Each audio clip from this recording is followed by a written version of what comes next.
માંગરોળ પાસે જૂનો પુલ સુરક્ષા કારણોસર તોડાયો। Story report by Jagdish Yadav, Junagadh. Mekhdi ગ્રામ પંચાયત સરપંચ તરીકે ફરજ બજાવું છું। અહીંયા હજી આજોક આત્રોલી જે પુલની ઘટના બની છે એમાં હકીકતમાં વાસ્તવિકતા એવી છે કે આ જે પુલ તંત્રએ ટેસ્ટિંગ કર્યા બાદ નબળું હતું, એટલે અમને અમારા વિસ્તારના 5-7 સરપંચોને જાણ કરેલી હતી। છેલ્લા 5 દિવસથી જાણ કરે છે કે આ પુલ 3-4 દિવસ બંધ રહેવાનું છે અને એનું તોડી અને નવીનીકરણ કરવાનું છે। એના માટે અમને બધાને જાણ કરેલી હતી। પીડબ્લ્યુડી અને એના સ્ટાફ અને તંત્રએ આજુબાજુના વિસ્તારમાં કે રસ્તા પુલથી 1.5 કિલોમીટર આ બાજુ આજક બાજુ અને પુલથી 1.5 કિલોમીટર આપણે વાડલા બાજુ રસ્તા બંધ કરેલા હતા અને અમને બધાને જાણ કરેલી હતી। મારે પોતાને પણ સ્કૂલ છે ને અમને પણ જાણ કરેલી હતી સ્કૂલ બસો માટે કે અહીંયા પુલનું હાલમાં કામ ચાલુ છે એમરજન્સી ધોરણે। અલ્ટિમેટ રસ્તા આપેલા જ હતા, આમ ફરીને આપણે સીલથી અને આમ ફરીને માધુપુર થઈને અલ્ટિમેટ રસ્તા અમને પણ જાણ કરેલી હતી, એટલે એવું કોઈ દુર્ઘટના બની નથી। કાલે પાઇપ ઉતારતી વખતે આપણે કોન્ટ્રાક્ટરની ટીમ અને 2 ગ્રામજનો હાજરમાં હતા ને પુલ નીચેથી તો તૂટેલો તો હતો પણ નમી ગયો કામ ચાલુને કારણે, એટલે ત્યાં બેઠેલો તો કોઈ દુર્ઘટના બનેલી છે, કોઈને જાનહાની થઈ નથી। અસ્તુ જય હિન્દ, જય ભારત। આત્રોલી રોડ પર જે બ્રિજ બાબતની ઘટના બની છે એના માટે પ્રથમ તો એ આપના માધ્યમથી તમામ લોકોને ખાસ જણાવવાનું કે આ બ્રિજ તૂટ્યો નથી, આ બ્રિજ પ્રિકોશનના ભાગરૂપે તોડવામાં આવ્યો છે।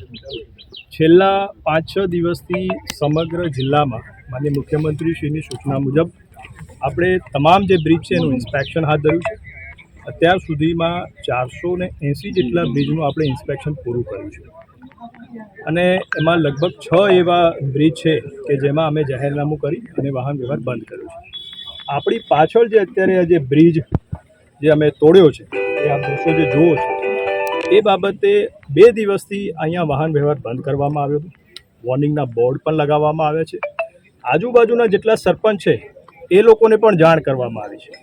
ઘણા સરપંચોએ મને અહીંયા જણાવ્યું કે સાહેબ છેલ્લા 2-3 દિવસથી અમને આની જાણકારી હતી કે કામગીરી આ રીતે કરવાની છે, એટલે અમે જે ઓલ્ટરનેટ રસ્તાઓ છે એના મારફતે પસાર થતા હતા। આ જે બ્રિજ છે એને ગઈકાલે એને અમે પ્રિકોશનના ભાગરૂપે એને જેસીબી વગેરે મંગાવી અને તોડવાની કામગીરી શરૂ કરી। વિડીયોમાં જે લોકો આપ દેખો છો કે અંદર પડ્યા છે એના બાબતે જણાવું કે લોકો જે છે ગામમાં જ્યારે આ બ્રિજ તોડવાની કામગીરી શરૂ હતી એ દરમિયાન ઉત્સુકતાવશ અહીંયા જોવા આવ્યા હતા। અમારા જે એસઓ હતા, એન્જિનિયર હતા, એમને લગભગ 3 થી 4 વાર વોર્નિંગ પણ આપી હતી કે ભાઈ આ બ્રિજ તૂટવાની કામગીરી ચાલુ છે, કોઈને ઈજા ન થાય એના માટે આપ પાછળ ખેંચી જાઓ, પણ અનફોર્ચ્યુનેટલી એ લોકો ત્યાં ઊભા રહ્યા અને જ્યારે એક સ્લેબ એનો તોડ્યો ત્યારે જેસીબી છે એનું બેલેન્સ થોડું ગડબડાયું અને જે લોકો ઊભા હતા એના બેલેન્સ ગડબડાવાના લીધે એ લોકો અંદર ગયા, પણ સદનસીબે આ ઘટનામાં કોઈ જાનહાનિ નથી, કોઈ ઇન્જરી નથી। એટલે તમામ જે પ્રિકોશનના ભાગ જે રૂપે પગલાં લેવા તે લઈ અને આ કામગીરી આપણે કરાઈ છે। અગેન આઈ વિલ રિપીટ કે આ બ્રિજ તૂટ્યો નથી, પણ એને આરએનબી પંચાયતની ટીમ દ્વારા પ્રિકોશનના ભાગરૂપે આપણે એને તોડ્યો છે।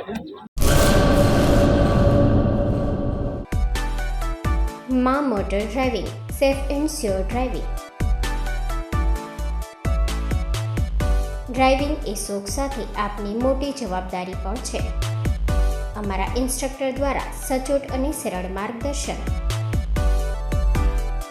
આપની રોજની તાલીમની માહિતી મેળવીને શું અધુરાશ છે એના ઉપર પૂરું ફોકસ કરાય છે।